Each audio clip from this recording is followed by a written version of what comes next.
Hi YouTube, in today's video I'm going to be finishing up the kitchen counter. This never got finished.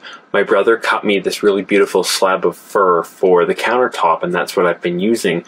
And he was originally intending to cut a second piece that would go out over top of the stove and then hinge up. However, things just didn't work out, and I decided that I really wanted to get this project finished, so I've decided to sort of add on. It's going to look different. You might even be able to see a little bit of it behind me here.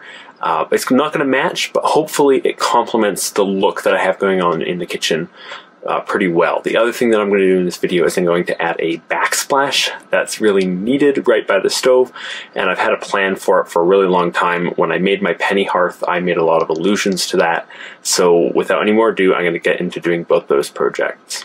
So the very first thing that I did was I actually unscrewed the existing countertop so that I could trim it down. As you can see here, I could actually fit my fingers down the back of it. It had shrunk a little bit, and this gap is just really ugly. I took that measurement for the gap and I translated it onto the countertop, and with the unscrewed countertop I was then able to take a saw and cut out that notch. I just did this with this little saw that I used for cutting up firewood. It was all that I had that would do the job, and it did the trick all right. There were a few big things that this changed. Firstly, the lip that this stuck out over, a good portion of that got lost. So this lock that used to go up into the countertop, that won't actually work anymore. So I had to remove that and stain over. The other thing was that the part that holds the countertop against the wall was actually interfering with where the sink was going to go. So I had to get out a knife and sort of carve out a space for that, just the edge of that sink to go into. Finally, I gave the whole surface a good sanding just to get rid of the bad mineral oil finish, and I put it back in place and re-screwed it. Now you can see that it fits nice and flush up against the walls. Then the countertop just sort of sat there for a really long time until I was able to figure out what I was going to do, which became really obvious when the paint in the sink started to peel. So I just covered up the drain and I reapplied some high heat copper spray paint to it, and I'm not going to make the same mistakes that I did that led to this to begin with this time. Hopefully. Looks a lot better now.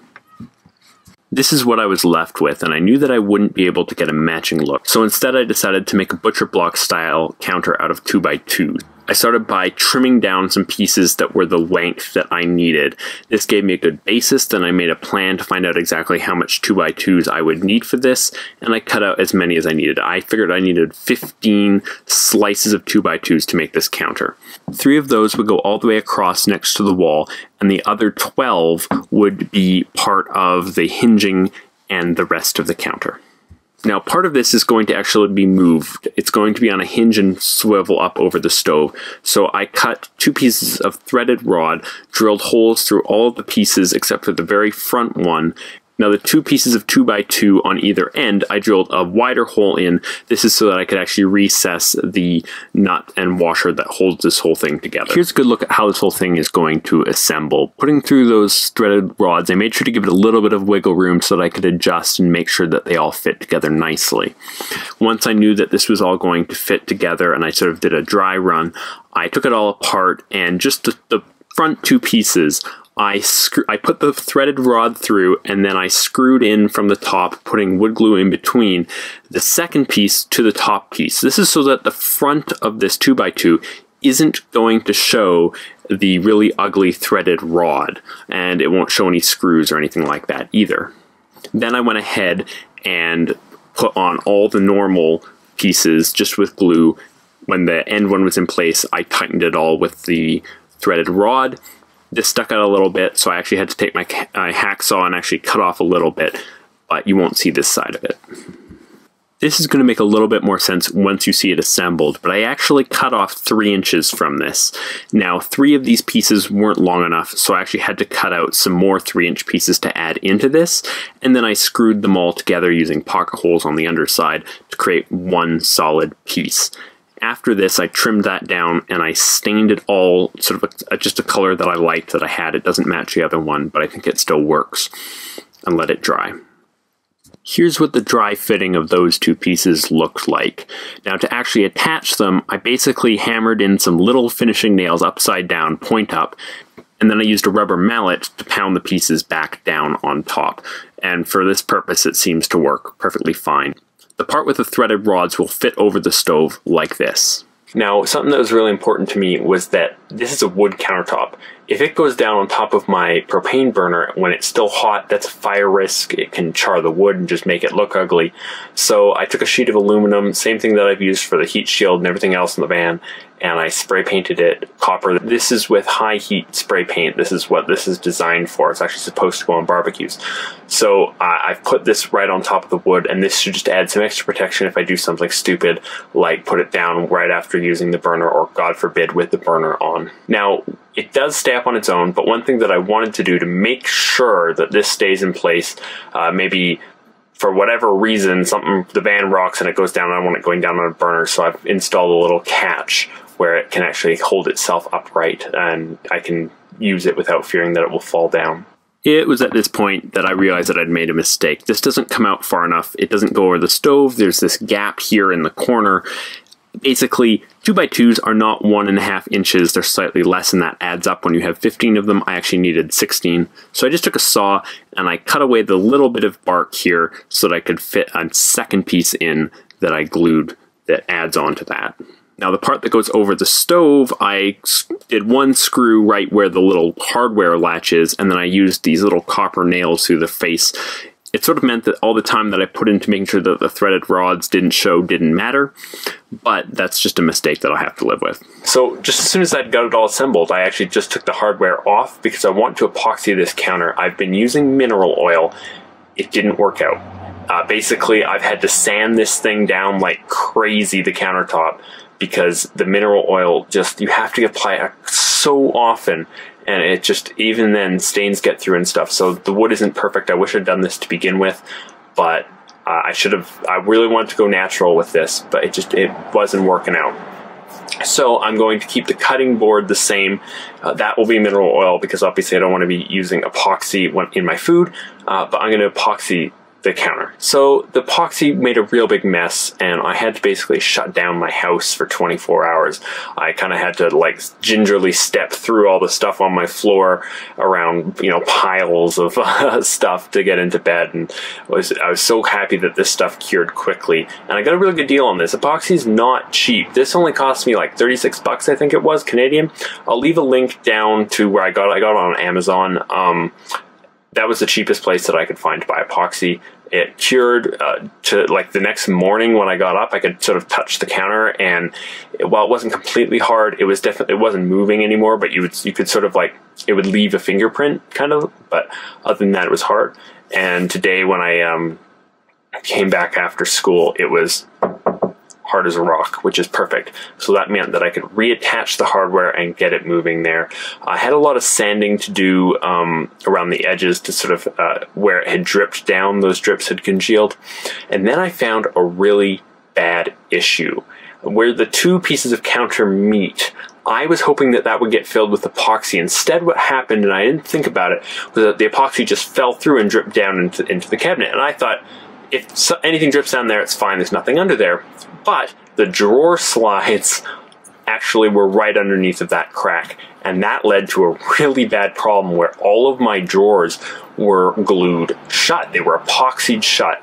So the bottom two drawers, the one for the cooler and my spices and stuff, I was able to just sort of force that open, break the epoxy, and then get in there with some acetone to sort of clean it up. The top one was a disaster because it got the brunt of the drip, right? So that one, I actually had to take my axe and use it like a crowbar. I had to take out the bottom two drawers and the door on the other side just to get the drawers out. And I just used my axe. I got on my back and I pried it open, and I just forced it open. That drawer is going to need some L brackets to reinforce it, let me tell you. And I basically just pushed two of the pieces. There's three pieces that move in the drawer slide. Two of them are permanently attached to each other. I basically had to force my way through the plastic and metal of the drawer slide just to get the drawer out. I skinned my elbow doing that. It was not fun. And now I'm missing a drawer because that drawer side is just completely bust. So I bought a second set of drawer slides to replace the ones that are on there. You can't buy just the one, unfortunately. That should come actually next week, unfortunately. So until then, I'm without that drawer.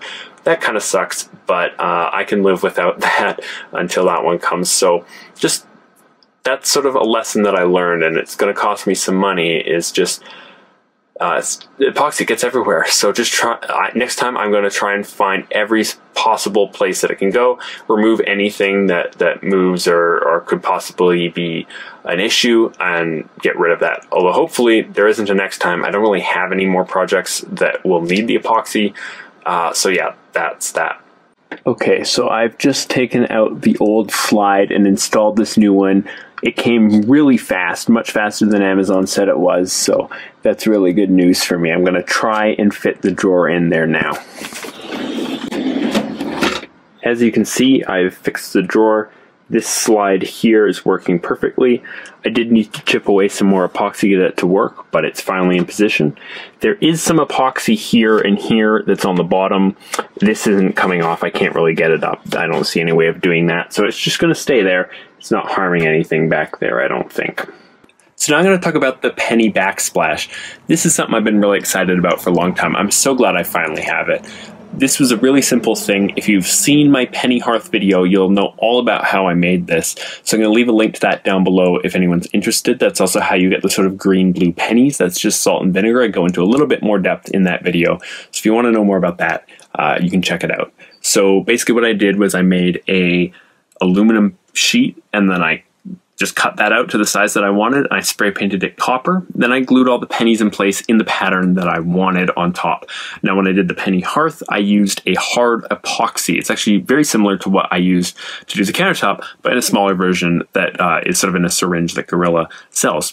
And I really like Gorilla Glue. That one, it wasn't the best application because the metal can flex and bend and it's a rigid epoxy. The pennies snap off if anything goes wrong. It's not shock absorbent. So I used a different glue that isn't quite as sticky, or it doesn't have quite the adhesive quality as the epoxy. It's flexible and it comes up pretty easily. You just pull the pennies off if you want, but they don't come off on their own, which is what I wanted while I was making it. And of course, the epoxy on top is what's really going to hold these pennies in place. So once I was ready to do all the epoxying, I also epoxied this at the same time, and I just prepped it up on some pieces of wood so that there'd be enough room for the epoxy to drip off the side if it needed to.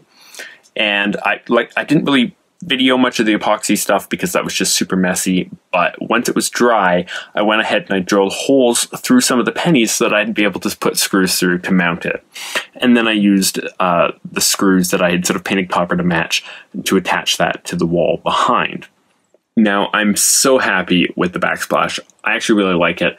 The epoxy on it, and actually the epoxy on the countertop as well, it's not perfect. I think right here, I can actually touch wood. There's just this one bit that I must have missed. So I'll probably have to make a little teeny batch of epoxy to fix that.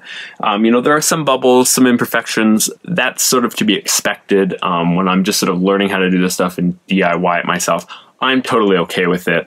I'm really happy with this. My kitchen feels done, except for one little thing. If you're wondering what the one thing is, it's this right here. So there's no boards here. I need to get a piece of a pallet board or something and cut that up to go over there. It's not a big deal, but it will bug me.